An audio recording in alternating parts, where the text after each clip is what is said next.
Welcome, and thank you for tuning in. You're listening to the Beyond 50 radio program. I'm Daniel Davis. We're in a tumultuous age where people seem to be troubled by all sorts of things coming at them left and right. 2012, people worried about perhaps the end of the world approaching. In the meantime, many of us are suffering from economic collapse, wondering whether or not in this next election our government will actually start serving the people. Then, of course, there are many things even beyond our scope, such as world hunger and the wars beyond our borders. Joining us here on the program today is someone who's going to be talking with us about how we can actually begin to heal the soul. This might even be able to vibrate things such as physical ailments as well as mental as well. Joining us here on the Beyond 50 radio program today is Master Roger Givens, and today we're going to be talking about soul healing and divine healing hands. I'd like to welcome to the Beyond 50 radio program today our guest, Master Roger Givens. Roger, thank you for joining us here on the Beyond 50 radio program. Well, thank you, Daniel. It's my pleasure to be here and to serve your listeners. Thank you very much. Now, tell us about soul healing. There seems to be a lot of modalities out there, but sometimes this is kind of one of those that you don't hear as often about, but I think is probably going to be one of the more deeper, more profound ways of approaching healing. Yes, it will, and let me tell you why and what is so important about this. First of all, I want to tell you a bit about myself so your listeners know who I am. Sure. And, it's always a good place to start to know who's talking. I'm a worldwide representative and divine channel with Dr. and Master Zhigong Shah, who has written many books, and he is a world-renowned healer. And he started out following different masters in his lifetime at age 6 with Tai Chi, Qigong, I Ching, and has continued on to where he was he's done Feng Shui. He has been Qigong Master of the Year. He's received many awards, including the Martin Luther King Award at the United Nations a couple of years back, and he's just an amazing healer. And I became a student of his and began following him, of course, after the Divine saved my life, through Master Shah. And what had happened, my wife and I were retired, and we're traveling on a motorhome, and I had to come down to the San Francisco Bay Area to see my cardiologist, as I had had a 5-vessel bypass about 7 years earlier. Well, at that point, I had replugged up my arteries and also had cancer. So my daughters wanted me to see him. Now, I did not study anything spiritual prior to that. The only education that I had was Christian education as a kid, going to Sunday school and things like that. So I was a little reluctant to do it, but I thought, well, I don't have anything to lose because I definitely am sick. I could only walk, like 150 feet and had to sit down and take a breath. I was real white. My skin was just gray. I had totally replugged up everything. And so when I went to see him, I went to a 2-day workshop, and I raised my hand when he said, does anybody have cancer? And he gave me what he called a soul operation. I was so blocked up I didn't feel anything, but I thanked him for his time. I enjoyed listening to him, as I thought his message was very good. The next morning when I woke up in the hotel, I had all this color back in my face. And I thought, well, now, wait a minute. I wasn't outside yesterday in the sun. How did I get all this? Mm-hmm. And then, got a bloody nose. And my blood was moving again. So I went down and told everybody, well, what had happened. And, I asked Master Shah, I said, what should I do next? He said, well, get your karma cleared. Well, I didn't even know what karma was, but I got it cleared because obviously something was working right. Mm-hmm. And have since then, I went to my cardiologist 5 days later, ran the treadmill test, and he said that my heart never looked better. Wow. So, and the precancerous stuff around my face was gone within 2 weeks, and I had a lymphoma removed off my stomach, and they never could determine whether it was totally cancer or not, but they said they didn't get it all, but it has never come back or returned, and that was in 2005. So I decided then to study with Master Shah because he said that I could get some of the tools that he has to use to help other people, and at the time I knew that that would be a great thing to do, and I was very driven towards it. So I have studied with him and become one of his worldwide representatives and a divine channel. Now, Master Sha travels all over the world. As a matter of fact, India, Europe, Australia, United States and Canada, and Hawaii and Taiwan is where he's currently his travel schedule takes him. And what he teaches is that you heal the soul first, then the healing of the mind and body will follow. Because when you become sick, the soul of your organs, systems, or cells is what becomes sick first. Right. So we work on healing that. Now, as we offer people healings, and well, matter of fact, I have a weekly group that meets in Portland at the Opening to Life every Thursday evening at 7 o'clock, and that's 407 Northeast 12th Street in Portland, and we meet there, and a lot of people have come and experienced the healing blessings that I give there, and we've had some very good results. As a matter of fact, just a few weeks ago, I gave a healing blessing to a 10-month-old boy who had acid reflux from birth and was on medication, and that was after I gave him the healing blessing, that was the last day that he took that medication and the last day that he had acid reflux. Just totally transformed his life. You know, I'm really interested to hear about something, and that is about a month ago we had a guest on our program who had produced a book called The Hidden Power of Your Past Lives. Mm-hmm. Okay. Now, there are some people out there that would take a look at that and they would say, oh, come on, not this stuff again. And then there are others that would say, well, you know, that just really makes a lot of sense, especially when you had just mentioned about clearing and healing your karma. Now, she proposes, and as you read through the book that she has, is that a lot of times people in this lifetime will find challenges that they are faced with, and they can't seem to understand why they perhaps make the same mistakes over and over again. Even though they really try diligently to change, they can't seem to figure out why they're locked into this cycle. And she says, well, perhaps, you know, in a past life, this is something you have done, and in this life, this is a means of being able to become aware of it and work it out. And if you can't seem to do that, then perhaps, you know, there'll be the next life that you'll have this opportunity. Give you an instance. That you may come into this life and you may be somebody who struggles with weight. And this was a story she actually had in her book. And so, you know, no matter how hard you try, you diet, you exercise, you meditate, you do a whole slew of things, you just can't seem to get this thing to fall away. Now, that would be the most direct approach to the problem. Now, in this, she explores this story where she actually did a past lives regression with this person. Discovered that in a lifetime, and this could have went back, you know, say 2 or 3 generations, that this person here was actually approached and asked if they would be interested in going out on a date with somebody who was heavy, for instance, and shot this person down. In fact, actually humiliated them.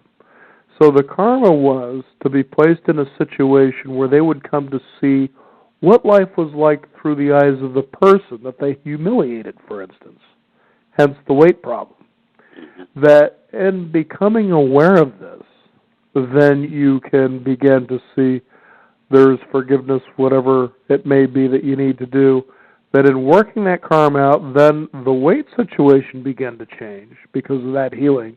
Then you also change the past, and therefore you also come to terms with dealing with and eliminating any future karma you may have with this. Kind of share your thoughts about this karma thing, especially in relation to what you're talking about here with soul healing and divine healing hands. Yes, I would very much like to do that. Okay. Karma being the record of all services that a soul has done, and whether it be good or bad. The good is called virtue, then generally we refer to the bad as just karma. But you have, we like that, don't we? Well, yeah. Virtue and just karma. Yeah, there's actually two types, but we just refer to karma as being the bad one. Mm-hmm.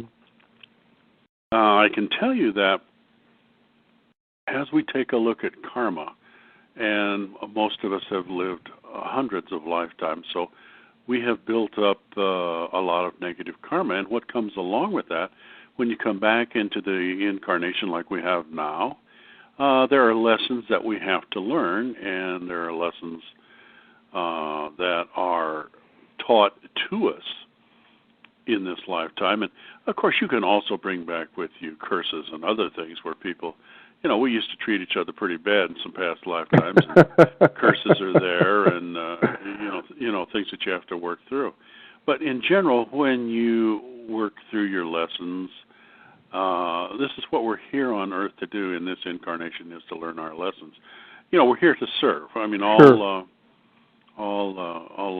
souls are here to serve. You have to, of course, accept the fact that everyone and everything has a soul, and all souls are here to serve. So when you actually have a situation like that, you can do several things. Clearing karma, I'm able to do that. Master Shah, through the Divine, has granted me the ability to do that. But we really encourage people to work on clearing karma themselves. As a matter of fact, Master Shah wrote a book called Divine Transformation that talks a lot about clearing your karma yourself. And really, if you just listen to the song Love, Peace, and Harmony, and I'll talk about that movement in a minute, but you listen to the song Love, Peace, and Harmony, the second line is I love all humanity. And when you listen to that and sing that, that helps to chip away at your bad karma. And also doing forgiveness practices where you actually offer forgiveness to people and ask for forgiveness for yourself. That also helps to chip away at the karma, because you're here to learn lessons. And if I know that you wouldn't be on the air right now if people hadn't begun to wake up that, hey, something is happening right now. And we know that we're in the final transition going into the soul light era. And there are a lot of things that are happening and will be happening. You mentioned a whole bunch of them. The war, the natural disasters, the economy, and everything. Everybody is really beginning to wake up to, hey, there's something going on here. All right. And when you do this, that's why Master Shah launched this Love, Peace, and Harmony movement. It actually started, well over a year ago in India. But he got this song that was given to him by the Divine. He was actually in Muir Woods in California and asked, for a song from the Divine, and this was given to him. And he started this movement where if everybody just listens to this song, has it playing in their home, even if you can't have it up loud where you can listen to it, just turn it down to where it's still playing, and it will change it changes the whole atmosphere in the home or the workplace or the car, wherever you're at when you're listening to this song. If you play this and do forgiveness practices, you're way ahead. And if more people would do this, it will definitely change the outcome of the final transition. In other words, the severity of it will be less. And the words are very simple, and it's, I love my heart and soul. I love all humanity. Join hearts and souls together. Love, peace, and harmony. Love, peace, and harmony. That's the song in its entirety. Mm-hmm. It is available. He gave the rights to this to humanity, so you can go out to this site, lovepeaceharmonymovement.com, and download it, and for free. And you can record it, play it, do whatever you'd like with it, and it's available to everyone. And it really kind of you step back and take a look at this. Well, why would you want to do this? Well, you have to understand Master Sha's total life mission, which is my total life mission, is to transform the consciousness of humanity and all souls in order to create love, peace, and harmony for humanity, Mother Earth, and all universes.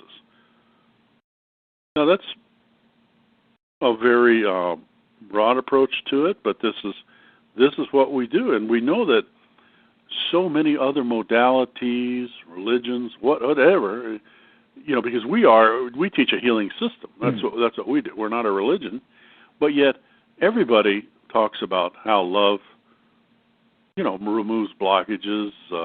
The divine light heals and transforms. Forgiveness brings inner peace and inner joy. We know that because when we do offer forgiveness to other people, you actually feel better after you do it. Mm-hmm. And here's the interesting thing, and over the years, as I've been able to have the great fortune to talk with many wonderful leaders in the field of healing, such as yourself, is I began to see how powerful forgiveness really is, especially as this day and age, people are really beginning to embrace and get caught up in the ideal of quantum manifestation, if you will. And the thing about that is that forgiveness had come up where, especially I began to understand what it is that the truth is that you forgive, but it isn't so much that you let the other person off the hook, although that is, the tendency there, but you begin to forgive yourself for holding the energy of the harbored emotions that you feel from the experience or the impact that person has had on your life. It could be, for instance, that you have a spouse who has committed an adultery against you in your relationship and betrayed you. You forgive them, of course, for the act, but you're also setting free the emotional energy that you give toward the thought process that's involved and harboring those hard feelings you would have toward that person. Therefore, you kind of clear your way, if you will, and say, I'm going to go on about my life, and I forgive you and send you on your way, and hopefully you'll figure it out. But in the meantime, I want some peace and harmony. Mm-hmm. Does that kind of make sense within the juxtaposition of what you're talking about? Yes, and as a matter of fact, I have a forgiveness practice to love yourself. Because a lot of people just don't love themselves. You know what, Roger? I can't agree with you more. When you say love, they say it, but then you ask yourself or you ask them, what does that feel like when you say it? Yeah. And I'll bet you a lot of people really feel on edge, like it just doesn't feel comfortable. Well, would you like me to do this? It takes less than a minute. Why not? All right. Let's do this. A great radio experiment. That's right. This is a forgiveness practice to love yourself. Very good. And I'll just say it for everybody. Dear soul, mind, and body of the divine, I love you, honor you, and appreciate you. You have the power to clear the soul, mind, body blockages that are causing me not to love myself. You have the power to offer divine forgiveness for my mistakes in past lives and this lifetime. You have the power to help me love myself again. I am very grateful. I cannot thank you enough. Dear all souls whom my ancestors and I have hurt or harmed in all lifetimes, we love you, honor you, and appreciate you. Please forgive my ancestors and me for our mistakes of harming you that has carried forward and may be causing me not to love myself. We sincerely apologize. We cannot honor you enough. Dear all souls who have harmed me in any way in all of my lifetimes, I love you, honor you, and appreciate you. I forgive you completely and unconditionally. Please accept my forgiveness. Thank you. That seems simple enough. Yeah. Yeah, say this every day. Help you continue, because karma, good karma, bad karma, it's kind of like a yin-yang balance. I mean, we may do something good for somebody, and then we may think a bad thought. So this just continues to balance throughout the day. and you want to get it to where you're doing a little bit more of the good than the bad. Right. Of course, you want to tip the balance of power in your favor, of course. Absolutely. Well, that's what that's what's going to really need to happen in this lifetime to help us through this transition. And what we're offering, this is just going to be amazing, that we're going to be offering the Divine's healing hands. It's actually the Divine's hand that does the healing. And we actually do what we call a download. We download this to people's soul. And it's going to happen on the weekend of March 30th, 31st, and April 1st. We have a 3-day workshop, and there's going to be in 19 cities throughout the world. Mm-hmm. And this will be where this is downloaded to people. And it doesn't require you, there's not a lot of prerequisites other than you have to be checked and through the Akashic record to make sure that you can get this. And you actually have the ability then to use the Divine's hands to heal with. I mean, it's just a phenomenal thing when you have experienced this and seen this done, because of course you can heal, transform all aspects of life using this. It's just an amazing tool. Now, when we talk about the Divine healing hands in itself,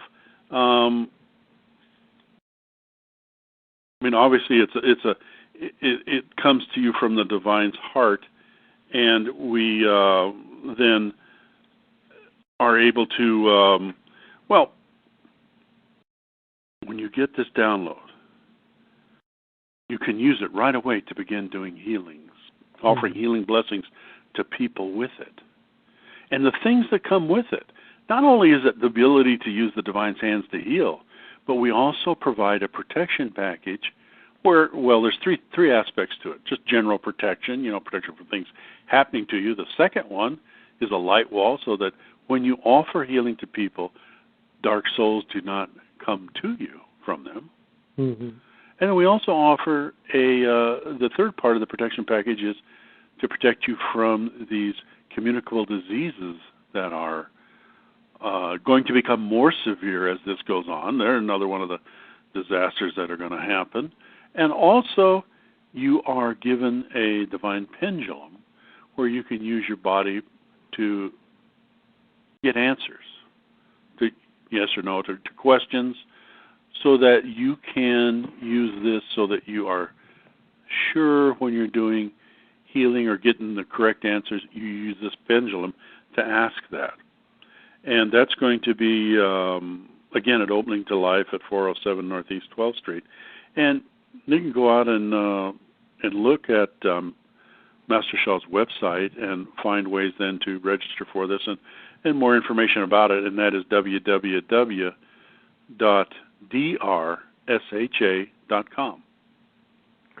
Now, Roger, besides the story that you shared with us earlier about a physical manifestation that you had encountered yourself, what drew you to this work, and tell us how it's changed your life and some of the things that you've seen change in others as they have participated in this work.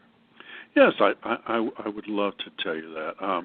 3 questions rolled up into one, but with a nice progression, if you will. Here it comes. Okay. Very good. In my own life, I kind of call it that I'm on stage 3, because the first one was working and raising a family. The second one was retirement and traveling the United States and Canada in my motorhome, and the third one was becoming a divine healer. Mm-hmm. Now, a lot of people say, well, why did you stop traveling? Because it's a lot of people's dreams to travel and see all the national parks and stuff. And my license plate frame on my motorhome said Roger and Diane living the dream. You know, I mean, it was. Which a lot of people would really love to, participate in, but yeah, get kind of caught up in things anyway. Oh yeah, but then, of course, what drew me to it was the fact that once I met Master Sha, and I went because I was sick, and my kids wanted me to go, and it would keep a little peace in the family, and also, I knew I was sick. Once he did this for me, and then he also healed my wife, I was, what do you do after someone saves your life? Well, I thought, this is a good thing, and I've really missed helping people, because as you travel and you stay in a different RV park every night or every other night, you don't really get a chance to meet people and help people. So we then, finally grounded in 2007 and decided to live in Oregon, and it's been going strong ever since. So now, what the other parts of the question did I not answer? So it sounds to me like as you healed yourself, that was a pretty amazing transformation as you were drawn to this, and how you've seen it change and impact people's lives as you were involved in that process as well. Right. Well, I can tell you that the people in Portland that come to the Thursday night meeting, it has very much changed all of their lives. As a matter of fact, I had one woman had circulatory problems, and they couldn't get a pulse, in her feet and her legs, down the lower part of her legs. And after she received a healing blessing, boom, it was right back at both legs. Mm-hmm. And what it does to the people in general, once it gives them hope. It gives them the faith that these things do work, and gives them more of a direction, because they're all worried about their health, their finances, what's going on in the world. And when you can then develop the faith and trust that the divine is here to help you, man, does it ever change your life. I have seen dramatic changes in people, and it's just an amazing thing. And I know that you have seen it probably too. Absolutely. It's just, there's so many amazing modalities out there that I think that people generally, as they step in and try them, hence the word try, is that if you had actually made a commitment and gave something, I guess the reasonable time, whatever that may be, it could be different for everybody, that you would see that life doesn't have to be the struggle that a lot of times we tend to make it. And, of course, as you said earlier in the program, the end result of that struggle, of that conflict that a person feels between their soul and the reality of their lives, would be things such as physical ailments, financial disaster, relationship disorder. There's a whole slew of things that literally are screaming at you, if you could just get into balance, if you could just come to understand and get this, you'll see that things come easily. I was just watching an episode on television, a rerun of 2.5 Men. And for those, it's about two brothers. One seems to be a straight arrow and the other one's a bad boy. And he was talking to a psychologist because he was really frustrated about his brother, saying, it seems like women and money just fall into this guy's lap and he doesn't do anything. And I think a lot of us sometimes, as we struggle, in life, trying to get it, whatever that may be, we tend to see others who seem to be more blessed in a situation such as that, where we go, what is it that we're not doing? And it can lead to a lot of frustration sometimes. Yeah, well, I can tell you that if you take a look at, let's just talk about, say, finances. Right. If somebody in this lifetime has the ability to manifest or work to get money, they have money. They probably in past lives have done good things with their money. Now, if in this lifetime, if you have money and you just keep it to yourself and you don't help anyone else with it, chances are in the next lifetime, it's not going to be there for you. Mm-hmm. But if you have it and you can use it to help people, chances are you'll have it again in the next lifetime. So that's, and that kind of goes with everything. You know, if you treat your mother and father with respect and your children with respect, chances are your children will do the same thing. If your parents didn't treat you good and you don't treat your children good, chances are your children are going to do the same thing. You know, you're going to get the same type of treatment back. I mean, it really does go with the golden rule. Mm-hmm. You know, and what I have coming up, and I wanted to mention this too, is that on April the 13th, 14th, and 15th, at the same location, we're going to do a soul enlightenment retreat. And what happens with soul enlightenment is that I am able to do an enlightenment order. I have been given this by the divine to do through Master Sha, that I could give this order, and people's body soul will move to the level of a saint when this order is given.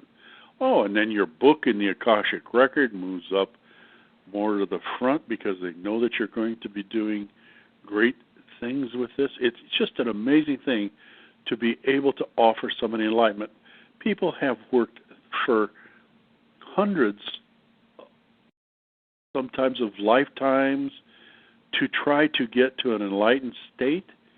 And it's just amazing to me that I'm able to offer this to people, mm-hmm. the order of enlightenment. And, of course, this we think, oh, that's the pinnacle. We've become an enlightened soul. In all reality, that's the beginning of soul enlightenment, because then you move up from there. Soul enlightenment is in itself a wonderful thing. I mean, the changes that will come to you are just unbelievable. I just can't speak highly enough about soul enlightenment and what happens, because when you talk about the soul moving up, that really then puts you higher on your soul journey. You're really on your way, and it will immediately help you to change into a person who does become an unconditional universal servant, where you help people. And I know that in doing this type of program that you do, that you're an unconditional universal servant. Otherwise, you would not be doing this type of program. I do it for the fame and fortune, really. Although I must say, I get astounded sometimes when you see the fame and fortune that is beheld by people who do this kind of work, and you think to yourself, I don't get it. Well, I think the thing is, when you do this type of work, and when you're an unconditional universal servant, and you begin to understand that the divine will take care of your needs, not necessarily your wants, mm-hmm. but you're always taken care of. Things just have a way of working out. I couldn't agree with you more, that's for sure. Yeah, mm-hmm. Yeah, absolutely. Now, I understand that there is a movie about soul masters. Tell us about that. Yeah, we're going to be showing the Soul Masters movie. We'll do a movie screening from 7 to 9 on April the 20th at Opening to Life. And what this is, it's a documentary that was made about the lives of Master Sha and his master, Master Chi-Ching Guo in China, who then trained Master Sha and gave him all of the teachings that he has, and was then to bring to the world. It was actually at the time to bring to the Western world, but it pretty much is the whole world now, of soul healing. And that's when, in the beginning, after this took place, Master Sha wrote a book called Soul, Mind, Body, Medicine. And in this book, it has a lot of the teachings of Master Guo, a lot of the foundational things, and also talks in there about the 4 power techniques, the 1-minute healing, universal meditation. There's many things in there. And this book is what we kind of call our foundational book. That was actually written in 2006. But those teachings continue on today, and Master Guo was just, he had built I guess you would call it it's really a clinic in China where it looked like a hospital, the size of it, to help people there in China who had no money, who, to help them to heal. And he then gave all these teachings to Master Sha to bring to the Western world, because he knew that at that time, at his age and what he had to do there, that was where he was to stay. But Master Sha could go all over the world. So Master Sha became his adopted son, and he then has taken, and Master Sha gives all this knowledge. He does not hold it. You always hear about spiritual teachers, they hold on to all the knowledge, and then, maybe then before they transition, they'll get maybe one or two of their students in the cave, and they'll teach them everything. Right. As soon as Master Sha gets it, boom, out it comes. Everybody can understand it and hear it. Well, there's a wonderful magic to the energy of that. I was just doing an exercise about a week ago, and it came to me as I was doing it how divine it was and it was from a person who asks the question, do you quantum think? And one of the things that she says to do is that when you have a thought, an idea, a goal, whatever it may be, she says, just simply get in the practice of writing it down. And so I went ahead and I did this, and she says, now you can decide whether you're going to do that now, whether you're going to do that later. If you do either of those two things, you cross it off. You can go ahead and you can attach a deadline to it. Maybe you want to do it next week. Okay, next week comes, you can take a look at that. And if you decide not to do it, you can decide at a particular time, cross it off, even whether you do it or not. And as I did this, I started writing something that came to me, and I started realizing when it comes to the reality of the fact that we live in a universe that just has unlimited abundance, And I started thinking, the power of writing something down, it takes it out of your mind and it puts it somewhere else. Now, how many times do we have thoughts and ideas and goals that we never write down, okay? And they just stay up there and they tumble around, and I thought, as I pulled this out and put it on paper, I now created a space, okay, for something else to come through. Now, if anybody really has ever experienced the vacuum effect, where once you get rid of something, whether you give it away, sell it, that somehow something always comes along to replace it. And I remember, honestly, being single and finding furniture coming and going. I'd usually get rid of a couch, for instance, to somebody. Here, I just want you to have this. Somehow that couch was replaced by something else, and sometimes I could never remember buying that thing. It just always kept replacing itself. But in this exercise of writing this thing down, I began to experience in a deep, profound way, as I do this, more ideas will come to you. As I do this, more goals will come to you. As I do this, more things come to you, and it will just keep coming and coming and coming, just by that alone. And I thought to myself, how can we ever have the belief that life is scarce, that there is scarcity? And many people, especially in America, live that there isn't enough, that we aren't enough, that we can never be enough. And just even in that simple exercise alone, I began to realize you'll have more than you'll ever need. And it's a result of that allows us to serve in an unconditional way that excess that we have to others. Yes, you're absolutely right, and that's a wonderful. I do teach a class on opening spiritual channels where one of the things that we teach is direct soul communication, where you not only communicate with your soul, but you can key into the soul world and communicate with them. And then what we have the people do is do it a couple of different ways, where you just hook in and do it orally and say what comes to you, or you write it down. Right. And when you do that, we call that direct flow, where you are, of course, you are giving and writing the thoughts of the divine or your soul, because your soul's been alive, hundreds of lifetimes and has so much knowledge, where your mind has only been alive this time. Sure. So that's why a lot of well, I don't know, maybe you have had this experience as I have. I had something, I kept procrastinating, didn't want to do, and finally I did it, and I said, by golly, I did a pretty good job on that.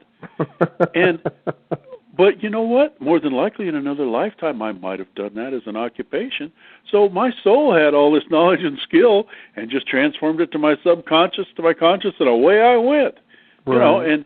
You're able to communicate and get ideas and things come to you. Like you said, you wrote them down. Mm-hmm. Absolutely. And I know that sometimes I have done that and written it down, and then I stop and I think for a minute, you know what? I can't remember anything that I wrote down. That's because it came from the soul world, not from my mind. And then I have to read what I wrote to get the message. And, in a day and age, I got steeped into the self-help back in the early 20s, and it seemed no matter how many books you read, how many times you tried all these steps and secrets to success that all these people suggested, I couldn't, there were a few things I couldn't do. I couldn't follow through and stay consistent with it long enough maybe for it to have the effects that it had. And it occurred to me just in this simple exercise, which is easy to do, because, again, you can decide whether you put a timeline on it. You can decide whether you're going to do it. You can decide whether you're not going to do it. Mm-hmm. Either way, you decide when it's time to cross that item off the list. It doesn't, regardless. And I found that as I was doing this, and I was amazed how fast not only the list built, but how fast I was crossing things off, and most of them that I crossed off, I was actually doing. That was the weird part. But it's amazing when you have a list and you begin to cross things off, how much more you can get done. I don't mean to plug this, but I've used the Franklin Covey system for years, where you put down what you have to do and you prioritize it as A, B, and C, and then you take the A, B, and C's and you then put them 1, 2, 3, 4, 5, and you begin to work on the A's and then to the B's and the C's, and it's amazing how much more work you could get done because you are more focused on the list. Right. And what I was going to allude to, though, is in these books that, have the secrets for achieving this or the steps for achieving that, is that it seemed like it was more work in producing what they were suggesting than to actually get up and go do it. Yeah. Whereas this just simplified it. I put a tablet by where I usually sit, and then, if something would come to me, I'd write it down. It could be a book that I got inspired by it doesn't matter what it is. You wrote it down, but I just, at that moment, began to be intuitive, like something was talking to me from the other world, if you will, saying, are you starting to get the magic of your life yet? and it was just okay, geez, it took me long enough, but I really hope this changes a lot of things for me. But now, tell us about this. You've mentioned it's 407 Northeast 12th. This is in Portland, Oregon, because we do have international listeners. What goes on Thursday nights? Well, on Thursday nights, we have what we call a soul power group. And it's just a group of people that meet, who are interested in the work of Master Sha, who are interested in healing and helping other people. And we not only do healing, but then I do also some teaching, and we do some chanting and singing. We love to sing Love, Peace, and Harmony and other chants, and do our own soul song. I teach people how to develop their own soul song, their own soul language and soul song, so that they can then use this not only to heal with, but you can also just use it as a mantra. It's the mantra of your soul. Mm-hmm. And that's kind of what we do on Thursday evenings, and really a wonderful group of people who, people come there for different things. Some people come for the spirituality, some people come for healing. It doesn't matter. We welcome all, and it's just a wonderful group of people. Now, Roger, if you could, is there a website people can find out more about you? Well, I do not have a website, but I do have a Facebook page. And, of course, if you get into, put Facebook and then / Master Roger Givens, you'll then get to my Facebook page. And also when you go to drshaw.com or his Facebook, Master Shaw's Facebook page has over 50,000 friends on it, and there's a section there where you can find me and my information. You can find it from either one, his website or from his Facebook page too. Outstanding. I know that I do have Soul, Mind, and Body Medicine sitting in front of me, and we did have Dr. Zhigong Shah on our program. It was a little over 3 years ago, and I just always remembered him as the guest who liked to sing.